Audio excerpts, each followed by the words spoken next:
Hi everyone, I'm Tim Spector from the Zoe Health Study with all the latest updates.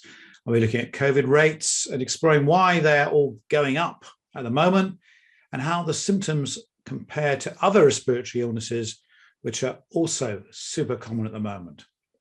We look at some interesting insights from the Big If study, including the effects we've seen on your snacking habits for those that are doing that fasting experience, as well as a few of my festive top tips for health. And finally, giving a bit of extra information about the opportunity to become an owner in Zoe, as this is now live. So let's dive in to some of the data, and let's first look at the Big If study. More than 140,000 of you signed up to join the Big If study, and if you haven't done so already, you've got till the end of the year to do that. And once you're in, you can keep extending as often as you like. And even if you can't do this in January, you can't sign up, we've got other studies coming your way, and we'll be releasing that in the new year. And we'll also be looking at the results over the Christmas period, so we can give you a real summary of the incredible results that have come out of this study that I think are going to change everyone's views on intermittent fasting. But there's a few things I can tell you about now. And one of the really interesting things is how your snacking behavior has changed for those of you who've been on that fast. We saw the number of meals went down slightly when fasting, but what really changed was that your snacking habits really came down significantly. In those that stuck really quite well to the 10-hour eating window, that was the objective. That's sort of 10 hours eating, 14 hours fasting. Snacked less. So 60% of those who were fasting reduced their snacking by some amount. So that's quite a lot. And we get a lot of our calories in the UK from snacking. Something like up to a quarter of all our calories we get from snacking. So this suggests that some of this time restricted eating might be having effects just because you're more mindful about what you're eating, less likely to just be lazy and just grab something to eat just before going to bed.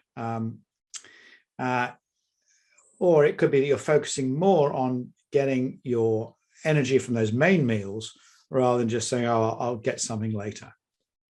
So we're going to work out how this is looking and how it might work long term. And those of you that are continuing is to see whether, as well as these short-term changes, we see some long-term changes. And that's why we want to get people logging regularly on the Zoe app. So any of these special studies you do tell us each day how you've got on, whether you liked it, whether you didn't, whether your mood's better or your mood is worse. We've absolutely keep an open mind on the science, and we want you to do the same. Now, COVID, it's back in the news again because rates are going up, and we've now above 200,000. That's about 36% higher than 2 weeks ago, which is quite a lot. And although relatively they're lower than the other respiratory illnesses, they are increasing. The R value is now 1.1. That means about 1 in 27 people still has COVID. And we've got a way to go before we get back to that high we saw in the summer, but it's definitely moving up again. Now, symptoms, everyone's asking me about, have the symptoms changed? What's going on? And we've had a close look, and really there's not much change in that top 20. Maybe because the Omicron variant BA.5 is still the commonest one. There are others around, but they haven't taken over from it. And this could be why they're all rather similar type of variants. Now, sore throat, still the commonest symptom of COVID at the moment. 64% of cases. And this is interesting because there are all kinds of other causes of sore throat at the moment. These cold viruses and strep throat, all of them, which are very commoner than COVID, but it's still there as number one, and followed by runny nose, blocked nose, and headache. And fever is still not in that top 20, which differentiates it from flu particularly. Now, these really haven't changed, as I said, but anecdotally, people come up to me and said, Tim, I've heard of all my friends have had gastro illnesses and tested themselves and got COVID.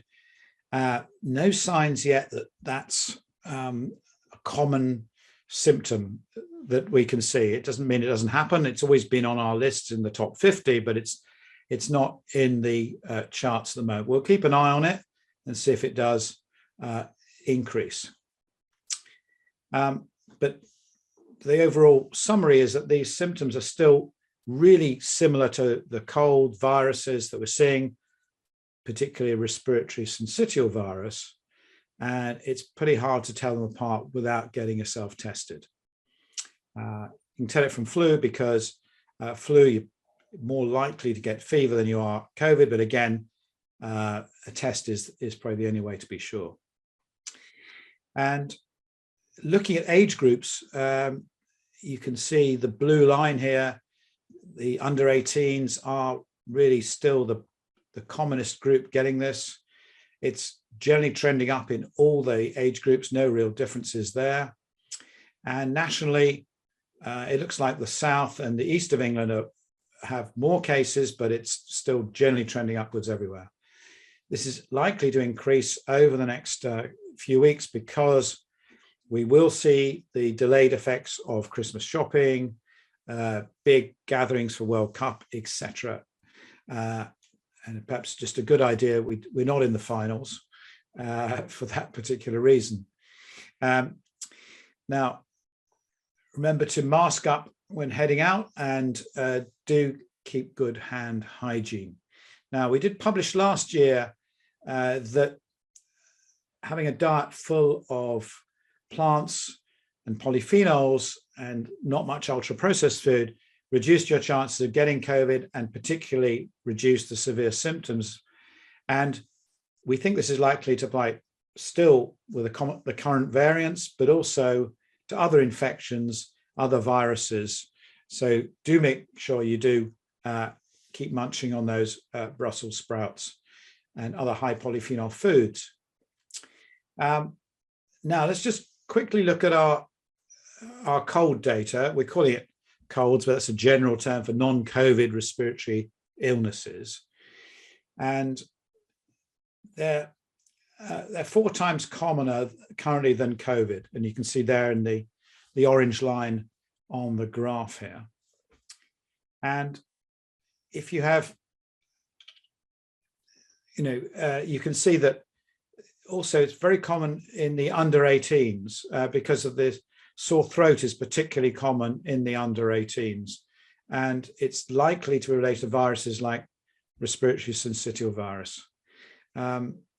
So currently, any of these symptoms, your chances are it is not COVID, but hard to be absolutely sure. Obviously, we want you to record your flu jabs, and we advise people having a flu jab if you're in the age category or at risk. Flu is going up and really important. Now, you can see from the graph here from the government's data on flu that is from about a couple of weeks ago, that flu rates are going up in all ages, and it's particularly affecting children who get most of it. So that's going to keep trending up, unfortunately. So we've got all these viruses going upwards at the moment. and they're much more the most important thing. And we don't have any specific data on the bacterial infection, strep throat, at the moment. So finally, we're approaching obviously Christmas, and food is key to immunity. It's linked to your gut health and your gut microbes. So really important you do keep your gut nourished. And it can be tricky to think about this as we're overindulging, but here are a few of my top 10 tips for the festive season. First is avoid too many ultra-processed foods. It's impossible to avoid them completely. All these packaged foods that have large numbers of ingredients and chemicals, not particularly good for your gut microbes. Now, we all love chocolate, but much healthier if you make it dark chocolate, over 70%, with minimal ingredients. Do try and have some fermented food daily over this season. It may protect you from the excesses of eating and alcohol, whether that's yogurt, kefir, but also enjoying real cheeses and sauerkrauts and pickles on the side. Give your gut a rest. Been doing a lot of eating, so rather than eating all the time, try and put these into big meals and learn the lessons from the Big If study. Try and give your gut at least a 12-hour break before overnight. I think that will really help. Obviously, keep trying to eat lots of plants, and this is a good time to see how many you can do when you've got a bit of time in your hands, remembering that nuts and seeds and herbs and spices are all count as plants. Go for a walk. Don't just be completely sedentary. Steam and roast your veg rather than boil it to maximize the nutrients. And just shorter cooking time, the better, if you're putting it in water. Remember that nuts are a really good, healthy snack, full of polyphenols, full of fiber, and nothing bad about them at all. And if you are going to drink alcohol, and you've got a choice, I'd pick one that's high in these defense polyphenols that are good for your microbes, like a glass of red wine or an artisan or unfiltered cider. Otherwise, why don't you try kombucha, which is my tip of choice, and most places have kombuchas now. It's a good time to try the different varieties. That's plenty of, there should be live microbes in that. So they're my tips to keep your gut healthy over the Christmas season. Finally, I want to talk about Own Zoe. Last week, I mentioned the opportunity to invest in Zoe, and pleased to tell you this is now live, so you can go in and invest. The link is in the description. And it's a great opportunity for you to own part of our company and share in our success, if this is something you're interested in, and it starts from about £10. Do look at the link in the description. Remember, there's no obligation at all to invest, as your capital is at risk, as with any financial investment. So in conclusion, COVID case numbers now exceeded 200,000 again. So make sure you stay safe out there. Try to avoid big social gatherings, particularly if you're experiencing bad symptoms. Do test yourself. Very hard to tell whether this is a cold or COVID. Colds are still 4 times as common. Flu is also increasing at the moment and should leave you with a fever and feeling really unwell. Those of you stuck to the 10-hour eating window in our fasting study did snack less, and that's really exciting data, and it might be something you want to continue. Look out for other exciting studies coming your way in the new year, and please do comment below with any suggestions for other studies you want to see us doing next year that we could put into the app. And finally, just remember, the opportunity to become an owner in Zoe is now live. Do remember to share and like and subscribe to the channel. If you subscribe it's really good for us and more people get to see it. Share the app with friends and family, and support science and keep logging.